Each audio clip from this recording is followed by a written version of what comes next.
Sino ba tong taong to? Sobrang naiinis ako sa kanya, sobrang nanggigigil ako. Kung kilala nyo yung taong to, itag nyo siya or i-mention nyo. Sabihin nyo sa kanya, nanggigigil ako, naiinis ako sa kanya.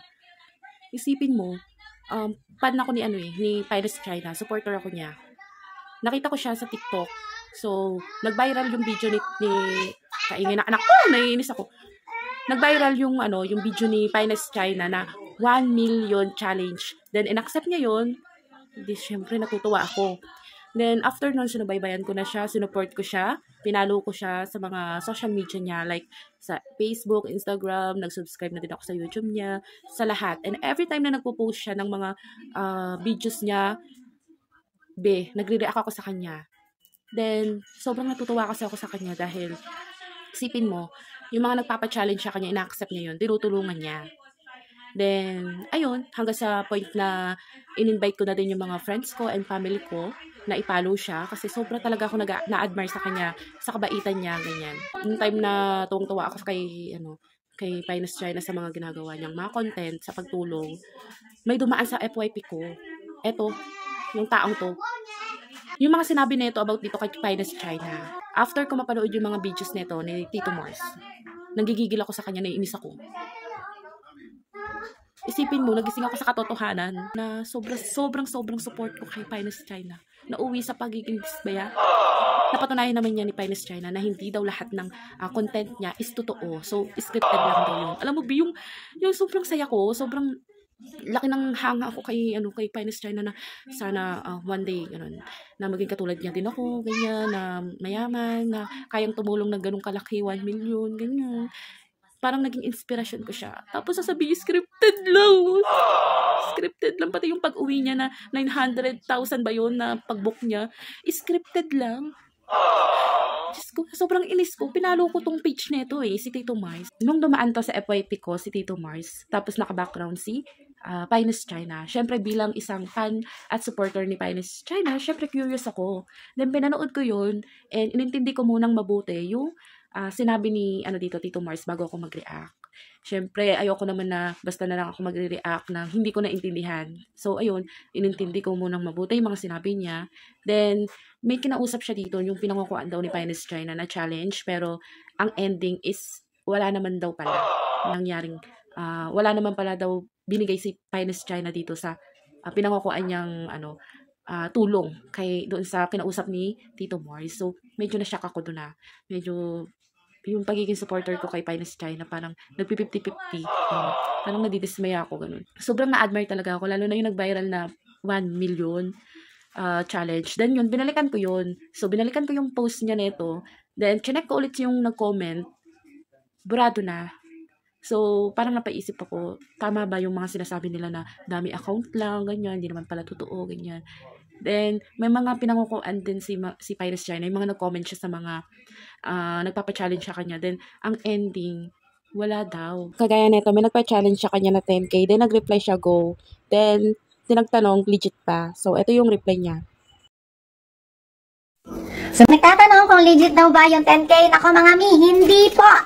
Hindi ko siya legit. Walang 10K na naganap mga... Wala daw tulong na naganap, ganun. Parang nadidismaya ako. So, mahanga kasi talaga ako sa kanya, sobrang na-admire ako. Ginawa ko nga siya inspirasyon Gusto ko na pag yumaman ako, ganyan. Gusto ko din na tumulong sa iba, ganyan. Magpa-challenge din. Kaso lang, nung dumaan to sa mga FYP ko, like si Christian Gasa, walang masama kung nagpapanggap ka na mayaman.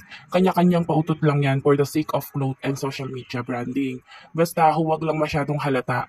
Dapat may class at hindi bakya para mapaniwala mo kaming lahat. Then, ito din yung pinost ni Christian Gasa na about naman sa ex-deal na 20 packs na gusto daw ipalibre ni Pines China doon sa restaurant. So, isipin mo, 20 katao na gusto ni Pines China na ipalibre or for free na lang daw yung kakainin ng mga tao na kasama niya. So, may mga CCTV dyan, may mga convo. Pag gusto yung basahin, bisitahin nyo lang po yung page ni Christian Albert Gasa. Then, may mga upload si Pines China sa, sa Facebook niya na wala doon sa TikTok. Then, paano kung may stock yun? Paano kung malalaman na totoo or legit yung tinutulungan niya, di ba? So, ang dami pa rin naman nagko-comment, nagsusupport kay Pines China na umaasa sa challenge niya, ganun. Gagalit na sila kay Tito Mars, ganyan na, kay Show, gumawa ka na lang sarili mong content kaysa manira ka. Bilang supporter ni Pines China, okay? Yung point na sinasabi ni Tito Mars, parang kung iintindihin yung mabuti yung sinasabi ni Tito Mars, hindi po siya naninira. Ako supporter ako ni Finest China. 100% supporter ako ni Finest China. Siyempre natutuwa ako sa kanya, na-admire ako sa kanya. Ginawa ko nga siyang inspiration ko Binabash siya ng mga fans ni Finest China. So, dapat ako ibabash ko din ba si Tito Mars? So, hindi kasi ako ganun. Sasabihin ko kay Tito Mars na, ano ba naman yan? Diyos ko naman. Gumawa ka nga ng sarili mong content, huwag ka naninira ng tao. Siyempre, hindi tayo ganun. Siyempre, alamin muna natin mabuti kung totoo ba yung sinasabi ni Tito Mars. Or hindi, 'di ba? So bago tayo mag-react, then ayun, napatunayan nga ni Tito Mars na totoo yung mga sinabi niya, like yung mga 900,000 na booking ni Finest China, yung pag-uwi niya sa Pilipinas na hindi naman pala totoo, scripted daw yun. Siguro may mga tinulungan si Finest China, mga kakilala niya, kamag-anak niya, ganun. 5,000 kay JM and Angela. Sa mga pinsan, tig 10K kayo. Ito nag-iisa kong ate, 20K sa'yo. Tig 50K per tita. Ayun. Tito ko na rin. 50K din kay tito. 150K sila. Nagpapa-challenge kay Finest China na pinangakuan niya ang ending. Wala naman pala. Like dito, wala sila Dondi, ganyan. Tapos, ayun, mas parang sila pa yung nababash, ganun. Sobrang nakakalungkot lang. Yung mga nagko-comment din doon na against sa kanila na wag daw nila sinisiraan si Finest China, ganun-ganun. Hindi niya ba naisip na yung mga taong chismosa, like eto sila Tito Mars, sila Christian, may mapupulot ka talaga sa kanilang aral. Yung feeling na magigising ka talaga sa katotohanan, Kumbaga yung taong, hindi pala lahat ng tao na sinusuportahan mo, totoo, di ba?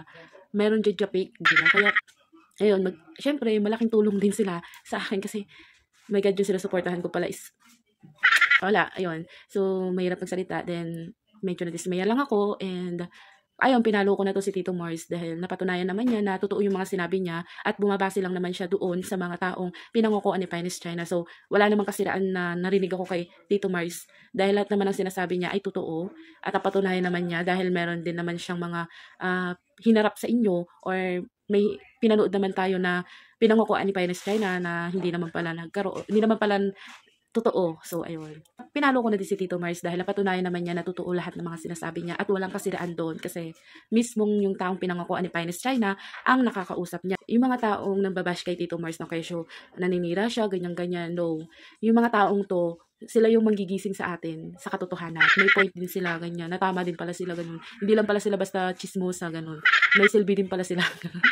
So, ayan, dahil nga doon sa nangyari, nakasubaybay na ako kay Tito Mars. So, ayan, para tong investigador Dito talaga ako nagising sa katotohanan talaga. Nako. So, susunod ko naman, no, para alamin mo yung kung sino yung mga totoong may sala. Yan. Dahil sa issue na ito ay tumutulong na ng totoo si Finest China at may proof na larawan na itong pinopost sa kanyang page at nakapalo pa rin ako sa kanya. At sana yung mga taong pinangakuan ni Finest China ay matulungan niya din. Tandaan mo, kaibigan ko, magmakatatag ka at lakasan mo ang iyong loob. Huwag kang matatakot o mawawalan ng pag-asa sapagkat akong si Yahweh na ang iyong Diyos ay kasama mo saan ka man magpunta.